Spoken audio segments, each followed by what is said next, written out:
Hi Kopites, welcome back to Rise and Fall. So this episode's to do with one of the most intelligent, clever, gifted footballers ever to play in the Premier League. And we're talking about Eden Hazard. What I'm going to do is I'm going to do a deep dive into him like we always do on Rise and Fall. This is a bit of a sad story really, because he retired at a very young age for a footballer and he had everything, didn't he?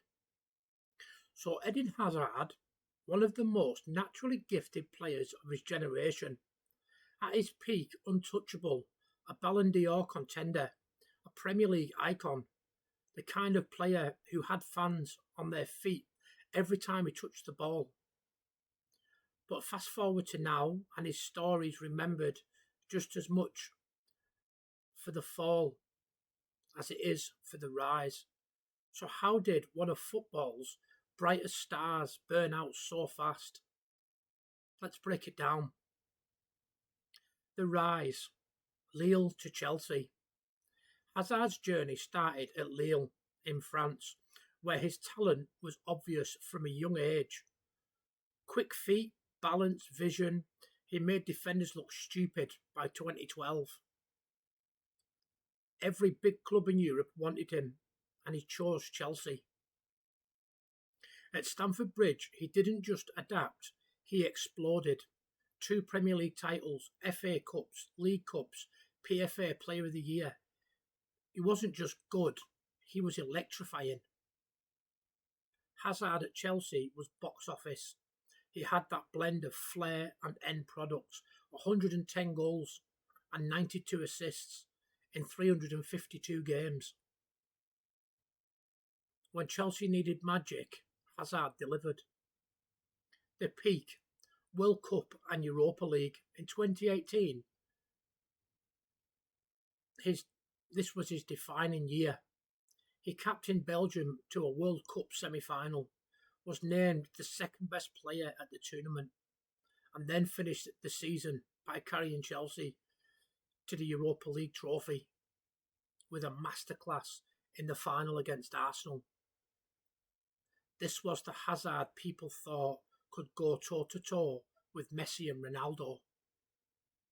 A player who could bend games to his will. Real Madrid were watching, and eventually they came calling. The fall. Real Madrid nightmare. In 2019, Hazard finally made his dream move to Real Madrid for over €100 million. But instead of becoming their next Galactico, it became a nightmare. Why did it become a nightmare though?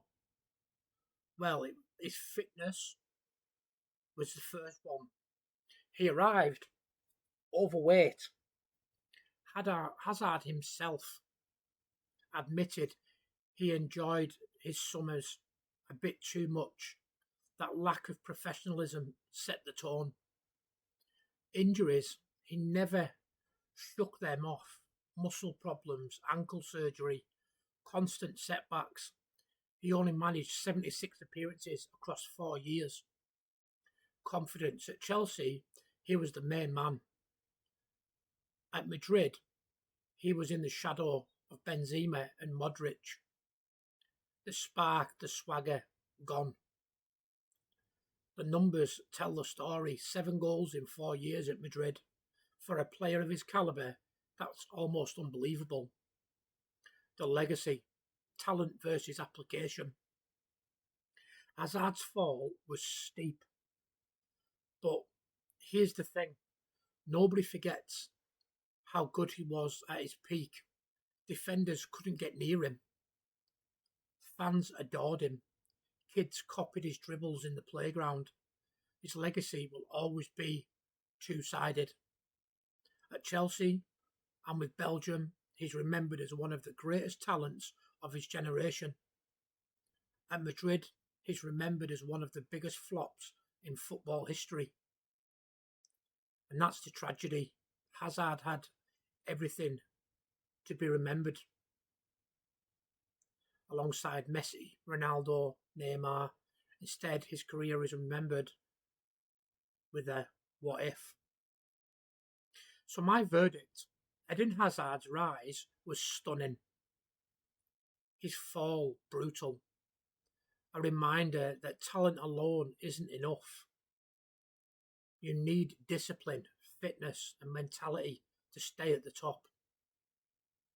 But no matter what, those who watched him at his best know the truth. Eden Hazard, at full flight, was football joy. So yeah, it was a massive shame for Eden Hazard. I loved Eden Hazard when I was growing up. I thought he was fantastic. It's just a shame, isn't it, that his discipline wasn't good enough. He wasn't professional when he went to Real Madrid. I think he thought he'd cracked it, didn't he? And just basically thought he could do whatever he wanted. That's it for now. Take it easy.